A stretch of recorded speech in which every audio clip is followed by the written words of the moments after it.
Welcome to mega nine TV. Mahashivratri సందర్భంగా మనమైతే గుంటూరు జిల్లా తాళ్ళాయిపాలెంలోని శివక్షేత్రంలో అయితే ఉన్నాము. మన రాజధాని అమరావతిలోనే ఉందండి ఈ క్షేత్రము. అంతేకాకుండా ఇక్కడ కోటి లింగాలు అయితే ఉన్నాయండి ఈ క్షేత్రంలో. కృష్ణానది ఒడ్డున ఈ కోటి లింగాల శివాలయం ఇక్కడెక్కడా లేదని కూడా చెప్తున్నారు. అసలు దీని విశిష్టత ఏంటి, అంతేకాకుండా ఇక్కడ ఆత్మలింగం కూడా ఉందని చెప్తున్నారు. అసలు దీని విశిష్టత ఏంటి, అసలు దీని చరిత్ర ఏంటో లోపలికి వెళ్ళి తెలుసుకుందాం పదండి.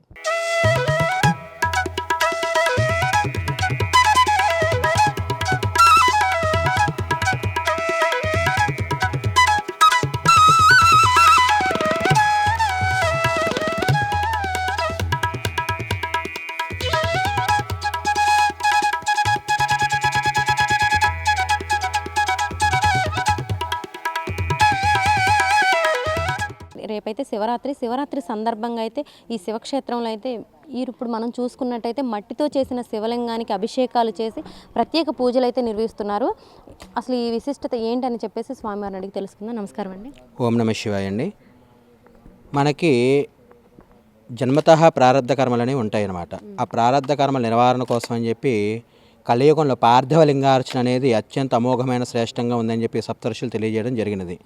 ఒక్కొక్క యుగానికి ఒక్కొక్క రకమైన లింగార్చనలు అనేవి ఋషులు తెలిపారనమాట. అందులో కృతయుగానికి వచ్చేసి రసలింగము, త్రేతాయుగానికి వచ్చేసి రత్నలింగము, ద్వాపర యుగానికి వచ్చేసి స్ఫటికలింగము, కలియుగానికి వచ్చేసి స్ఫటికలింగము, అదేవిధంగా పార్థివలింగం అనేది చెప్పారనమాట. అది పార్థివలింగంలో అభిషేకం చేసిన అర్చన చేసిన పంచమహాపాతక నాశనాలు అనేవి జరుగుతాయని శివపురాణం ద్వారా మనకు తెలియవస్తుంది. అలా ఒక్క పార్థివలింగానికి మనం ఈ ఒక అభిషేకము కానీ అర్చన కానీ చేస్తే పంచమహాపాతక నాశనాలు ఏ విధంగా అయితే జరుగుతాయో ఇప్పుడు మీరు చూడొచ్చు. ఇక్కడ మొత్తం 1,90,00,000 శివలింగాలను మనం ఏర్పాటు చేసి ఒక కోటి పార్థివలింగార్చన కార్యక్రమం జరుగుతుంది. అయితే 1,90,00,000 శివలింగాలన్నీ కూడా భక్తులు వారి ఇంటితోటి ఓం నమః శివాయ మంత్రం చెప్పుకుంటూ భక్తితోటి ఉపవాసాలు ఉంటూ నిష్టగా ఉంటూ కింద పడుకుంటూ ఒక పూట టిఫిన్ తింటూ ఉల్లిపాయలు వెల్లుల్లిపాయలు లేకుండా భోజనం చేస్తూ ఎంతో నియమనిష్టలతో చేసిన ఈ శివలింగాలను ఒకే చోట శివలింగ ఆకృతిలో పేర్చి వాటికి నిత్యం 5 రోజులు కూడా 6 జాములతో పాటు అభిషేకాలు నిర్వహించడం జరుగుతుంది. అదేవిధంగా ఈ యొక్క ఉమాసమేత పార్థివలింగేశ్వర స్వామి అనుగ్రహాన్ని అందరికీ అందజేయాలనే ఉద్దేశంతో ఈ మన శైవక్షేత్ర పీఠాధిపతులు పరమపూజ్య శివస్వామి వారు ఈ యొక్క సంకల్పాన్ని చేసి భక్తులకు అందించి యొక్క పుణ్యఫలాన్ని మొత్తాన్ని కూడా భక్తులకు అందజేయడం అనేది ఎంతో మహోత్కృష్టమైన ఆలోచన. కాబట్టి ప్రతి ఒక్కరు కూడా కలియుగంలో ప్రారంధ కర్మ నివారణకు అందరూ కూడా ప్రతి ఒక్కరు కూడా శివనామస్మరణ, శివజపము, శివధ్యానము, అసలు శివాలయ సందర్శనము, శివనామస్మరణ చేసుకుంటూ ప్రతి ఒక్కరు మెలగాలని చెప్పి అందరికీ శివరాత్రి శుభాకాంక్షలు. ఓం నమ శివాయ. అదేవిధంగా రేపు శివరాత్రి రోజున 6 జాములతో 6 రకాల అభిషేకాలు, కుమార పాశుపతము, గణేష పాశుపతము, మృత్యుంజయ పాశుపతం, ఇలాగ 6 రకాల పాశుపతాలతోటి అభిషేకం నిర్వర్తించటము, బిల్వార్చన, అన్నాభిషేకం అలాంటి కార్యక్రమాలు నిర్వర్తించటము, పంచతైలాభిషేకం నిర్వర్తించడంతో ఈ యొక్క కార్యక్రమం ముగుస్తాయి. 27వ తారీఖు భక్తులు హరనామ సంకీర్తనతోటి పక్కనున్న కృష్ణానదిలో నిమజ్జనం చేసి కృష్ణానదికి కోటి ఫలతీర్థం అనే నామకరణం కూడా చేయడం జరుగుతుంది. కావున భక్తులందరూ కూడా ఈ యొక్క కార్యక్రమంలో పాల్గొని మీ స్వహస్తాలతో శివలింగాలకు అర్చన చేసి నిమజ్జనం చేసి యొక్క కోటి ఫలతీర్థ నామకరణకు సార్థకత చేకూర్చాల్సిందిగా కోరుతున్నాము. ఈ శైవ క్షేత్రంలో ఆత్మలింగం కూడా కనిపించిద్ది, అంటే భక్తులకి శివరాత్రి రోజే దర్శనం ఇచ్చిద్ది అని కూడా చెప్తున్నారు.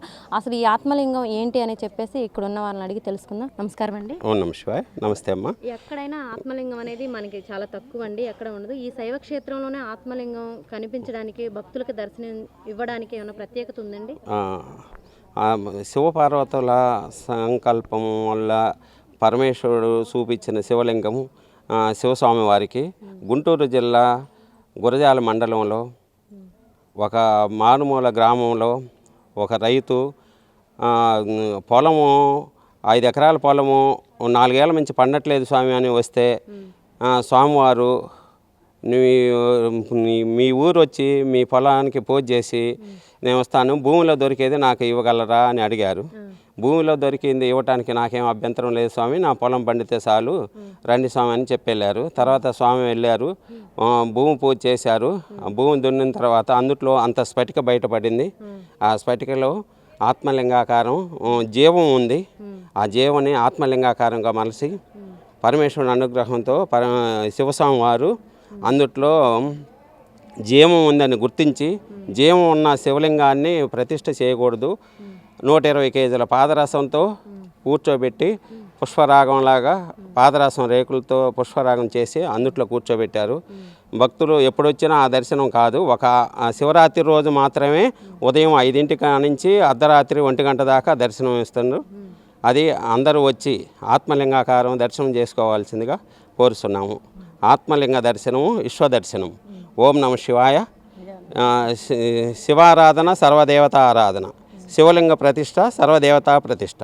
ఓం నమ శివాయ. ఇక్కడ ఇంకొక విషయం ఏంటంటేనండి, శివలింగ ప్రతిష్టాపన కూడా మన చేతులతో మనం స్వతహాగా చేసుకోవచ్చు.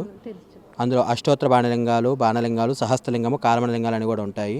ప్రతి ఒక్కరు కూడా చనిపోయిన వాళ్ళ పేరు మీద పూజలు అనేవి చేయకూడదు అంటారు, కానీ ఇక్కడ శైవక్షేత్రం చనిపోయిన వాళ్ళ పేరు మీద కూడా శివలింగ ప్రతిష్టాపన చేసుకోవచ్చు.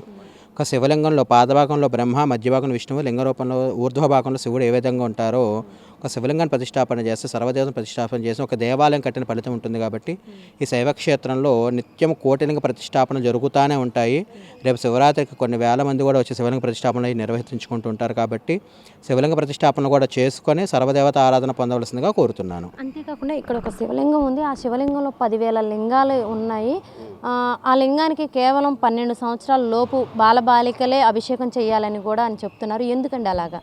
అది శివలింగం వచ్చేసి 12 అడుగులు. మనకి 12 అనేది కాలానికి ప్రతీక. 12 రాసులు, 12 గంటలు, 12 పుష్కరాలు అన్నట్టుగా 12 అనేది కాలమానానికి ప్రతీక. అదేవిధంగా మనకి శైవాగమంలో చూసుకుంటే శివుని యొక్క జ్యోతిర్లింగాలు 12.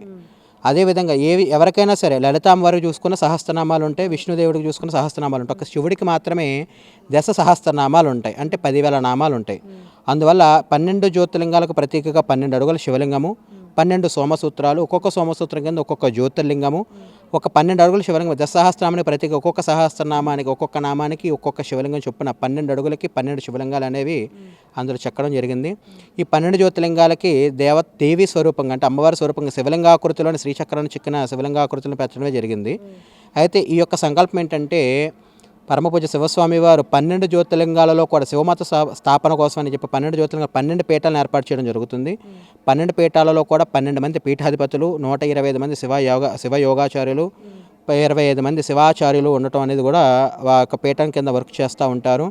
వీరందరూ కూడా ప్రతి సంవత్సరము ఏదో ఒక కార్తీక పౌర్ణమి రోజున వచ్చి ఈ యొక్క ద్వాదశ జ్యోతిర్లింగ స్వామివారికి అభిషేకం చేసుకొని 12 పీఠాలకి మూలపీఠం ఇది కాబట్టి ఈ పీఠంతో పాటు 12 పీఠాలను కూడా ఉద్ధరింప చేయాలి, శివస్థాపన జరగాలి, ప్రతి చోట కూడా శివారాధన జరగాలనే ఉద్దేశంతో ఒక కార్యక్రమాన్ని నిర్వర్తించిన దానికి మూలపేటంగా 12 జ్యోతిర్లింగ ప్రతీకగా ద్వాదశ జ్యోతిర్లింగాన్ని ప్రతిష్ఠ చేయడం జరిగింది. ప్రతి ఒక్కరూ కూడా రేపు ఎవరైతే ఉన్నారో అందరూ ఈ శైవ క్షేత్రానికి వచ్చేసి మీరందరూ ఈ కార్యక్రమంలో కూడా అందరూ పాలు పంచుకోవాలని కూడా స్వామివారు చెప్తున్నారు.